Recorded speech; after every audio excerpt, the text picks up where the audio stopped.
cashed out my entire 401k, every single dollar I had saved since I was 22 years old, to pay for my husband's cancer treatment. I didn't hesitate. Not for 1 second. We had been married for 9 years. His name was Donovan. And when the oncologist sat us down in that beige little office in Charlotte and said the word stage 3 lymphoma, I watched my husband's face go completely blank, like someone had just pulled the plug on him. And I reached over and took his hand, and I said, "We're going to fight this, whatever it takes." I meant it. What I didn't know was that he was already planning to leave me. He had been planning it for months. Let me back up. I was 31 when this happened. I worked in healthcare administration. Not glamorous, but steady, and I was good at it. Donovan was in commercial real estate. We had a nice life, a townhouse in the suburbs, 2 cars, a rescue dog named Pepper, Friday night dinners at this Italian place around the corner where they always gave us the same table by the window. We weren't rich, but we weren't struggling either. I thought we were happy. I genuinely thought we were one of the lucky ones. The 401k I cashed out was $47,000. I had been contributing since my first real job out of college, and I had never once touched it. That was my retirement. My safety net. The thing I had built quietly and carefully for almost a decade while also paying half the mortgage and splitting groceries and doing all the invisible math that women do in marriages without ever being asked to. I took the tax penalty. I took the early withdrawal fee. I didn't care. The treatment center his oncologist recommended was out of network, and our insurance had a cap, and there were gaps, and I was not going to let those gaps kill my husband. His mother, my mother-in-law, cried when I told her what I'd done. She hugged me for a long time and said I was the best thing that had ever happened to her son. I remember thinking, yes, I know, I think so too. The treatment was brutal. 6 months of chemotherapy followed by a targeted immunotherapy protocol that left him exhausted and thin and so different from the man I married that there were moments I had to remind myself this was still him. I drove him to every appointment. I tracked every medication. I learned how to cook around his nausea, ginger tea, plain rice, small portions every 2 hours. I took on extra shifts at work to cover what my salary alone couldn't handle now that his income had dropped. I didn't sleep more than 5 hours a night for most of that year. His best friend came around sometimes to sit with him when I couldn't be there. His name was Curtis, and I had always liked Curtis, and I was grateful for him showing up. What I didn't know, what I found out much, much later, was that Curtis had been covering for Donovan for a long time, covering for something I had no idea was happening. The woman's name was Renee. She was someone Donovan had worked with 2 years before his diagnosis.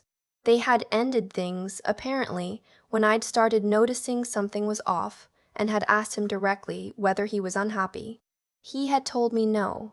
He had cried a little, actually. He said he was just stressed about work. I believed him because I wanted to, and because he was convincing, and because I had no real reason not to. What I didn't know was that the diagnosis had reconnected them. She'd reached out when she heard he was sick. He'd let her back in. And somewhere in those 6 months of chemotherapy, while I was measuring his fluid intake and sleeping in a recliner in hospital rooms, they had fallen back in love, or whatever it was they called it. I didn't know any of this on the day his oncologist called to say the scans were clear. I remember where I was standing. I was in the parking garage at work, on the 3rd level, between a gray pickup truck and a concrete pillar. My phone rang, and I answered it, and the doctor said the words, and I started crying so hard that I slid down the side of my car and just sat on the garage floor for I don't know how long. A woman walking past stopped to ask if I was okay, and I just held my hand up and said, "Good news. It's good news, I promise." She smiled and kept walking. I bought flowers on the way to the hospital. Sunflowers, his favorite. I had a card I'd written that morning just in case, because I wanted to be ready, because I had been hoping and preparing for this moment for 6 months. The card said something embarrassing and honest, and I'm not going to repeat it here. It was the kind of thing you write when you think you're about to get your life back. I walked into his room, and he was sitting up in bed, and she was there. Renee was sitting in the chair beside him, the chair I had sat in for hundreds of hours, and she was holding his hand. Not the way you hold a sick person's hand out of comfort or sympathy. The way you hold someone's hand when they belong to you. They both looked up when I came in. Donovan's face did something complicated. Renee's face did something I can only describe as prepared, like she'd rehearsed this. I stood in the doorway with a bunch of sunflowers and a card in my hand, and I looked at the two of them, and I understood everything in about 4 seconds. I didn't scream. I didn't cry. I think I went very still in the way that you go still, when your body is trying to protect you from something it knows your mind can't process yet. Donovan started talking. He said her name. He said he was sorry. He said he hadn't wanted it to happen this way. He said there was never a right time. He said a lot of things that I have mostly filtered out because none of them were useful to me. What was useful to me was what he said next, which was this. He had changed the beneficiary on his life insurance policy 3 weeks earlier. He had also retitled the investment account we had opened together, the one I had contributed to as well, with money from my paychecks, because we were building our future together, into his name alone. He told me this. He actually sat in that hospital bed and told me, unprompted, like he thought transparency would somehow balance the ledger. I looked at him for a long moment. Then I looked at the sunflowers in my hand. I set them on the windowsill because I had paid for them and they were nice flowers and I wasn't going to throw them away. Then I turned around and walked out of the room. In the hallway, I passed a nurse I recognized from his care team, a woman I had spoken to so many times over the past months that we were almost friendly. She looked at my face and stopped walking. She said, "Honey, are you all right?" And I said, "Can I use your phone? Mine is almost dead and I need to make a call." She handed me her phone without another word. I called my attorney. I want to pause here because I think some people assume that what comes next happens spontaneously, like I was running on adrenaline and anger and got lucky. But that's not what happened. I had not seen this coming in detail, but I had felt, somewhere in the past several months, a shift I couldn't name. A coolness in him that I had attributed to the illness, to the fear, to the exhaustion. I had told myself I was imagining it, but some part of me had quietly started paying attention. And a few weeks before the scan results came back, I had called a friend who had been through a divorce and asked her, very casually, who she'd used for her attorney. Just in case. Just as a precaution. I want to be clear that I had not been plotting anything. I had just stopped being completely naive. My attorney's name was Gail, and she was the kind of woman who sounded unsurprised by everything.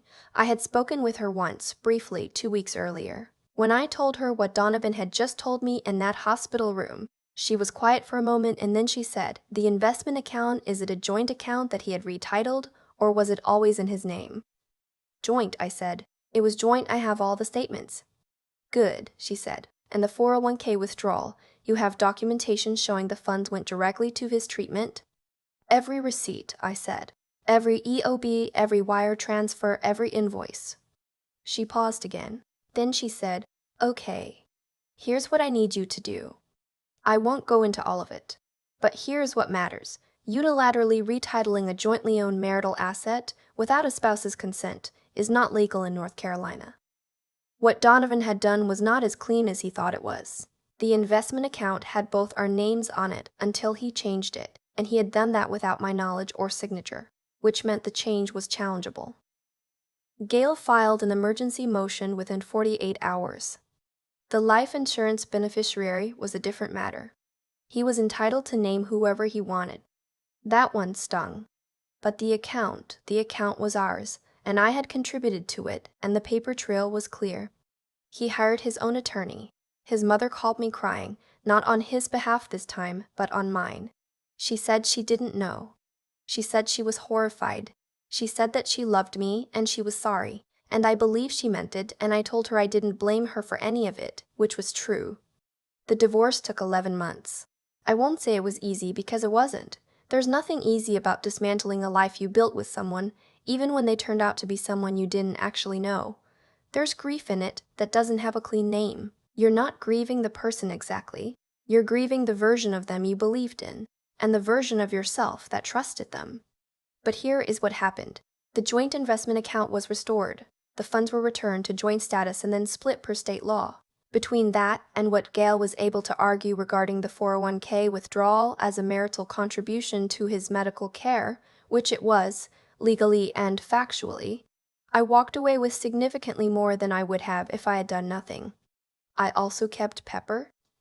Donovan moved in with Renee within 2 weeks of being discharged from the hospital. I heard from mutual friends that it didn't last. I don't know if that's true, and I genuinely don't think about it very much. What I think about is that I have rebuilt my retirement account. I am 34 years old, and I have started over, and it is hard, but I am doing it. And some days I feel something that I can only describe as a relief I didn't expect. The kind that comes when you stop carrying something very heavy that you didn't realize you'd been carrying.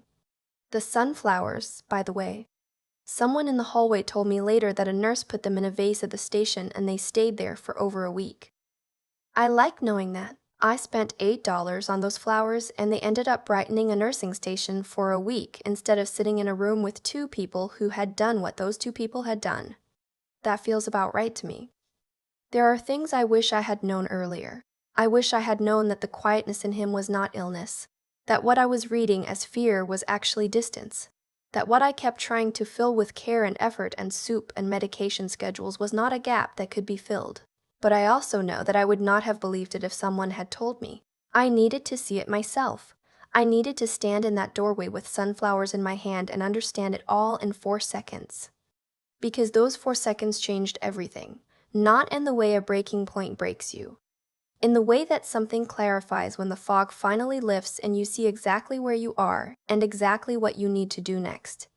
I walked out of that hospital room and I made a phone call, and that phone call was the first decision I made entirely for myself in 9 years. And I have been making them for myself ever since.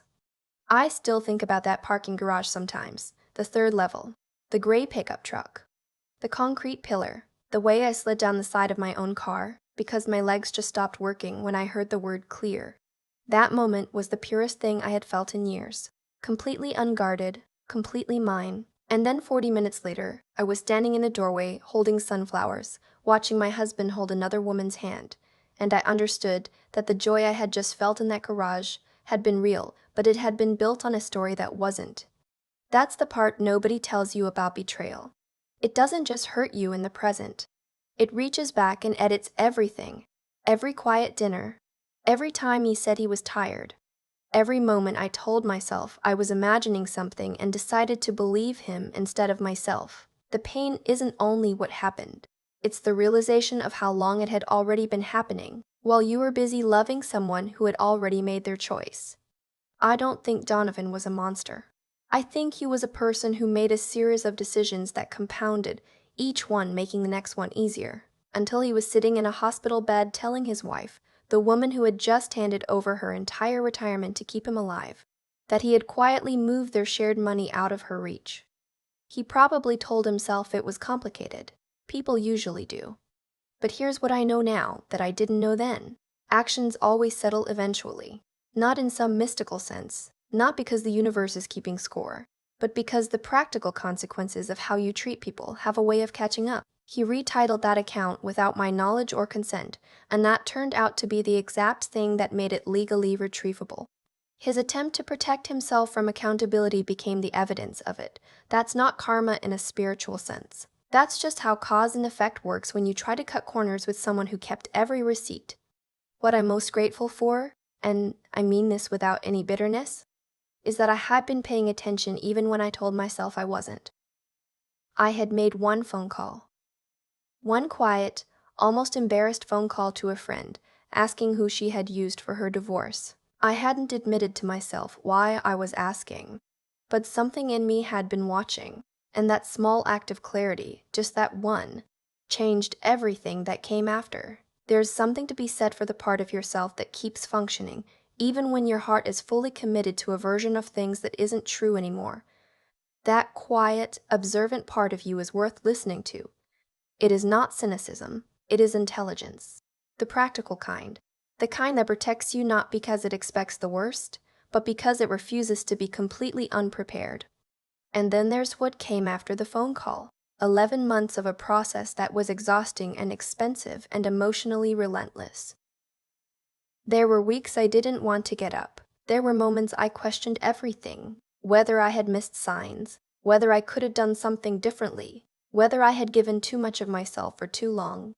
But I kept going, not because I was strong in the way people mean when they say that to you as a compliment, as if strength is something you either have or you don't.